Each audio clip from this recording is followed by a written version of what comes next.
I never imagined the day would come when I'd watch my 11-year-old son, Ethan, my sweet, quiet, video game-loving boy, being dragged out of my sister's house in handcuffs.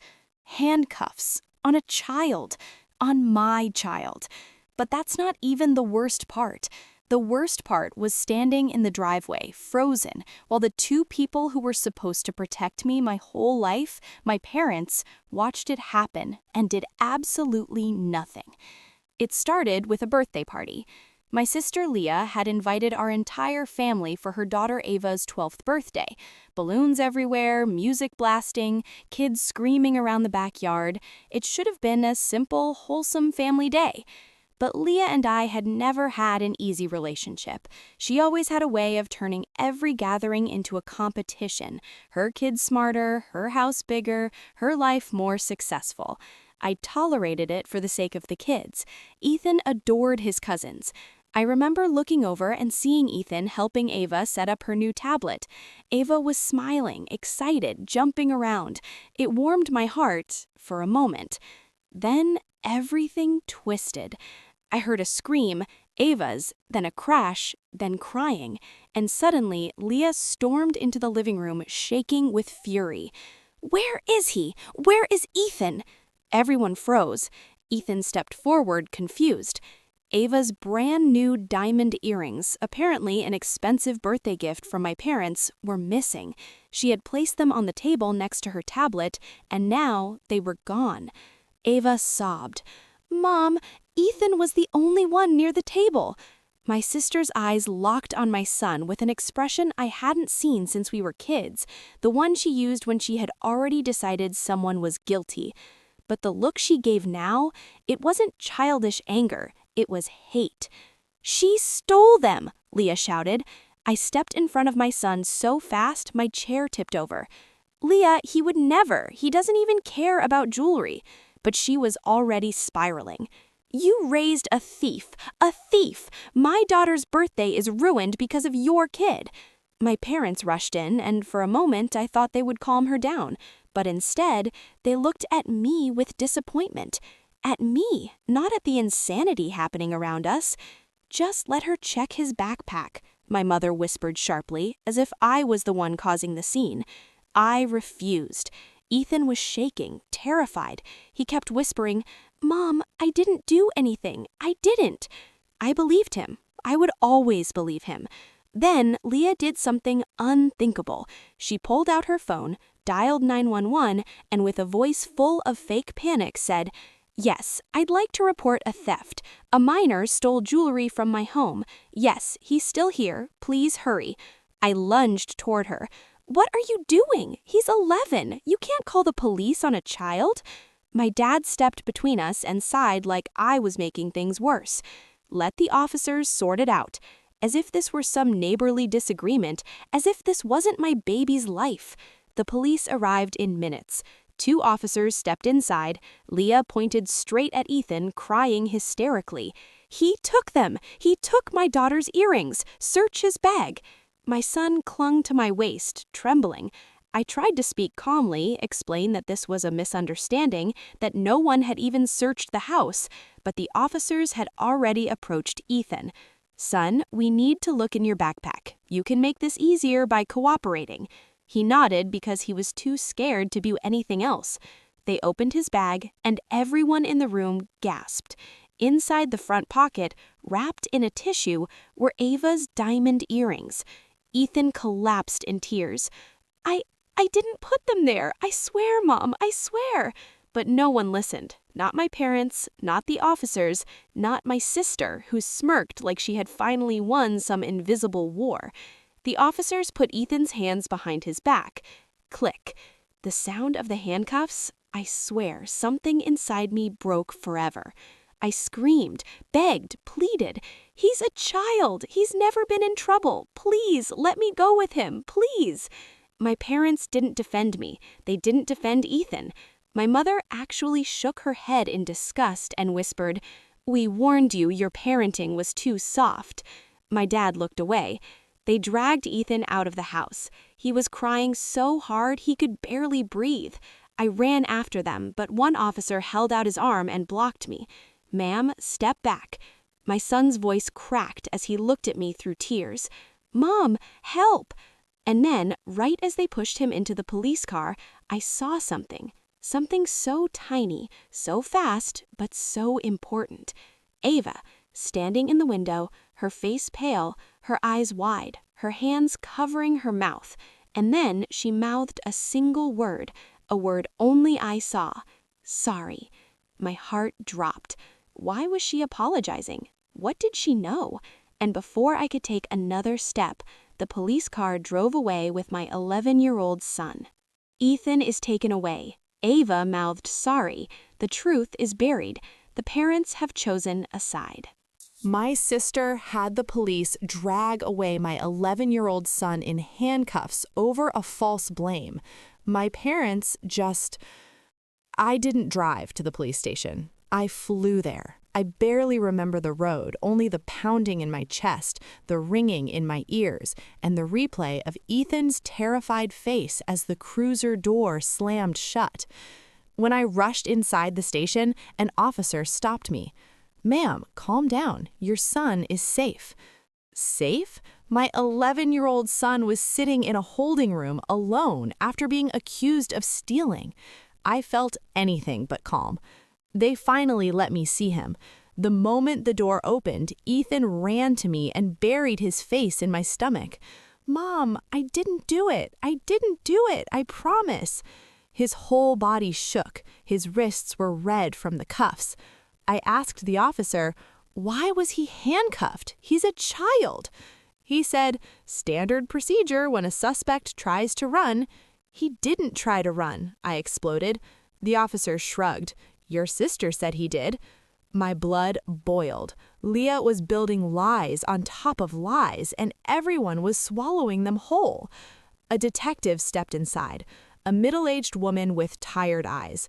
"Ma'am, we need to ask your son a few questions." "No," I said, "not without a lawyer." She nodded slowly, like she expected that anger. But before we left, she bent down to Ethan's level. "Kiddo, we're going to figure this out. I just want you to know, you don't seem like a thief to me." That tiny moment, someone finally believing him, made Ethan's lip quiver, but the damage had already been done.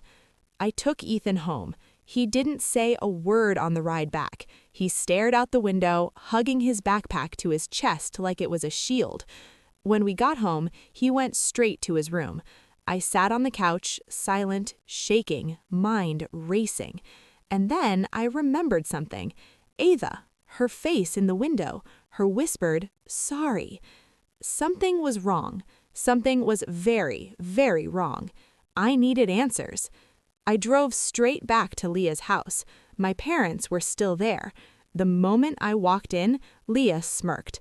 "Oh, look, the mother of the year is back. Did your little criminal confess yet?" My hands curled into fists. "He didn't do it," I said through clenched teeth, "and I'm going to prove it." My mom stepped forward, whispering harshly, "Stop embarrassing yourself. You're only making things worse for Ethan." "For Ethan," I repeated slowly. "Not for you, not for Leah, for my son." My father sighed. "You always make everything dramatic." Something inside me snapped.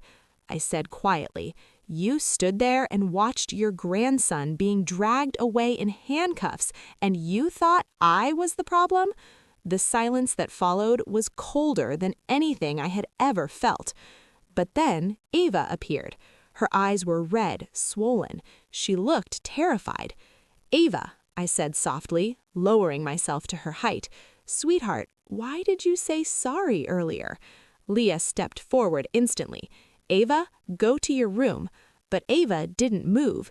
Instead, her lower lip trembled. "Auntie, I didn't want Ethan to get in trouble." My heart nearly stopped. "Ava," I whispered, "tell me what happened." Leah's voice rose. "Ava, now!" But Ava took a step closer to me, grabbing my hand.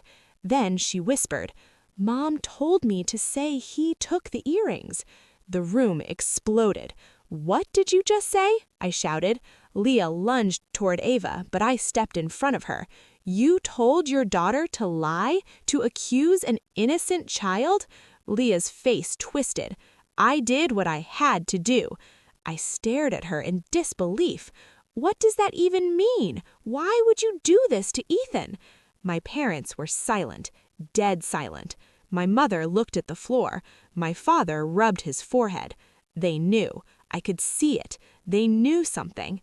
Ava spoke again, voice shaking. Mom said if we didn't blame Ethan, then Grandpa would never help us again. The air froze. My dad shot Leah a warning look. My stomach dropped. What do you mean by that? I demanded. Ava glanced at her mother, then back at me.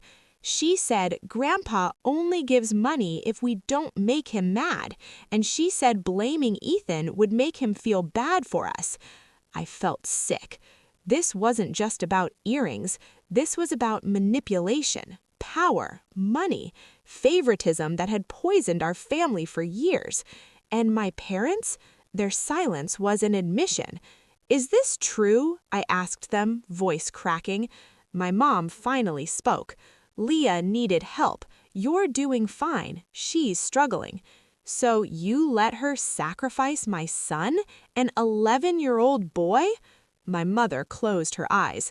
My father looked away. No apology, no defense, nothing. I grabbed my phone. I'm calling the detective. Ava just confessed. Ethan is innocent. Leah shrieked, leaping toward me. Don't you dare ruin my life. But I stepped back, and that's when Ava suddenly burst into tears. There's more, she cried. Everyone froze. My heart hammered. Ava, sweetheart, what else? She covered her face, shaking. And then she whispered, I think Mom hid the earrings. She hid something else in Ethan's bag. I stared at her, breath gone. What else? Ava sobbed harder. I think she put the necklace in there too. My stomach flipped. Necklace? There was a necklace missing? Ava nodded, terrified, and she whispered, Yes, and Mom said if the police found both things, they'd make sure Ethan was taken away for a long time. My blood ran cold. This wasn't a misunderstanding. This wasn't an accident. This was a planned attack against my son by my own sister. Ava reveals there's another stolen item hidden in Ethan's bag, one the police haven't found yet. Leah planned everything. The parents were complicit. My sister had the police drag away my 11-year-old son in handcuffs over a false blame. My parents just... Ava's last words hung in the air like a bomb that had just been dropped. Mom said if the police found both things, they'd make sure Ethan was taken away for a long time. Both things. 2 stolen items. Only one was found, meaning the second, the necklace, was still in his bag. My knees went weak. My son had just come home. His backpack was sitting on his bed. If the police returned, if someone filed new evidence, if Leah pushed the story again, they could come arrest him all over again. I bolted out of the house. I didn't say another word, didn't look at my parents, didn't look at Leah. I didn't even close the front door behind me. I sprinted to my car and sped home. My hands shook violently the entire way. I burst into the house and flew into Ethan's room. His backpack sat on the bed, exactly where he dropped it earlier. I grabbed it with trembling hands. And there it was, in the smallest zipper pocket, wrapped in a piece of Ava's pink tissue paper, a delicate silver necklace with a small heart-shaped pendant. My heart shattered. Ethan could have been arrested again, thrown into the system, labeled, traumatized forever, because of Leah, because of my parents' blindness, because nobody cared enough to protect him, except me. My phone buzzed. A text from an unknown number. I opened it. A single message. If you expose me, I'll ruin you. L. My vision blurred with rage. She wasn't scared. She wasn't sorry. She was threatening me. Threatening me right after I found evidence that could have destroyed my son's life. That was the moment I knew. This wouldn't end with a family talk. This wouldn't end with forgiveness. This wouldn't end quietly. This was war, and I would burn every bridge if it meant protecting my child. I called the detective. I explained everything. Ava's confession, Leah's manipulation, the necklace planted in the bag. The detective listened quietly, then said, "Ma'am, if what you're saying is true, this isn't just a family argument. This is filing a false police report, evidence tampering, endangering a minor. That's serious."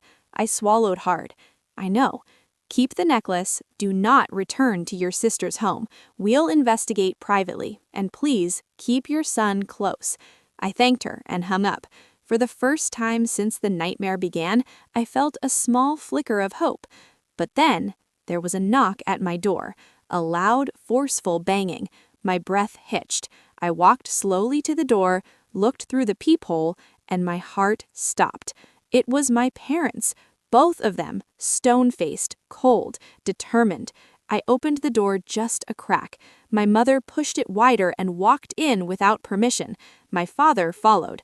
"Where's the necklace?" my mother demanded immediately. I froze. So they knew. They knew everything, and instead of protecting an innocent child, they came here to protect Leah.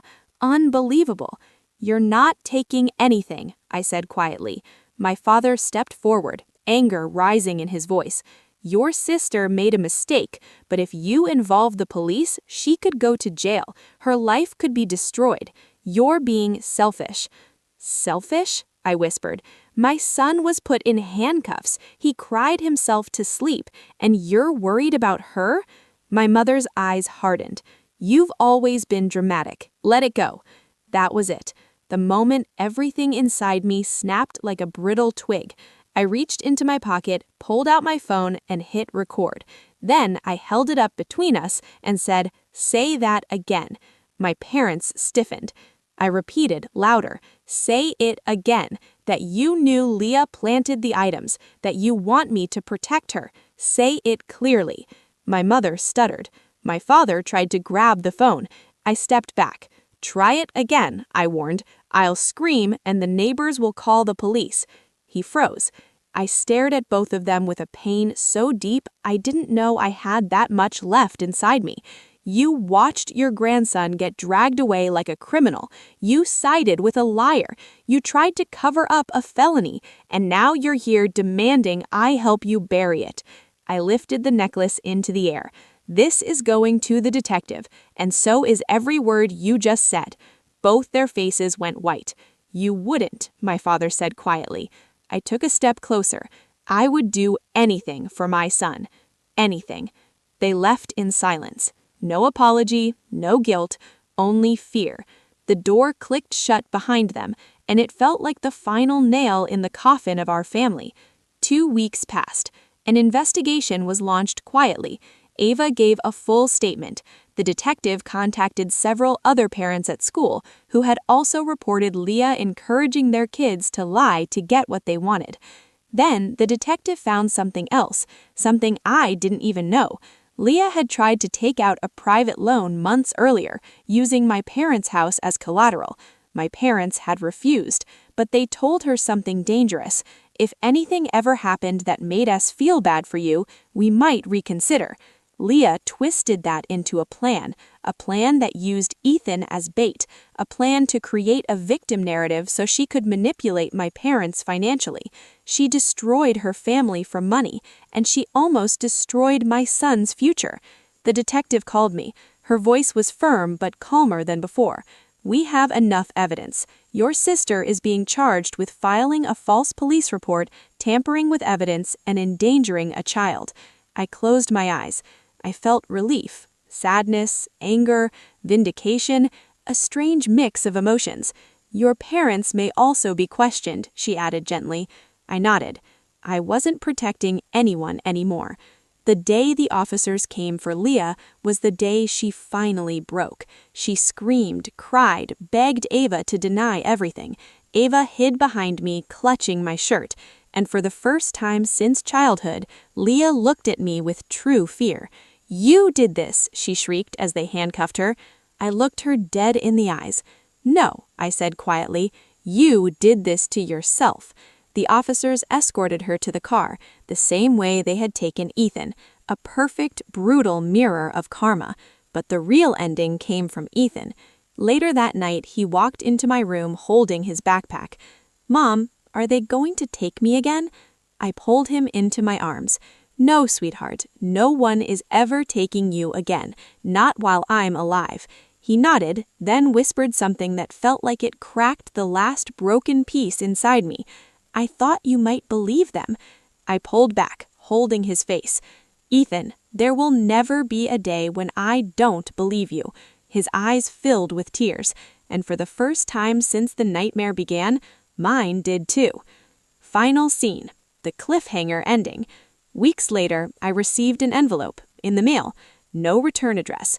Inside was a single sheet of paper, a court notice. My parents had filed to challenge my guardianship, claiming I was emotionally unstable and unfit. I stared at the paper, numb.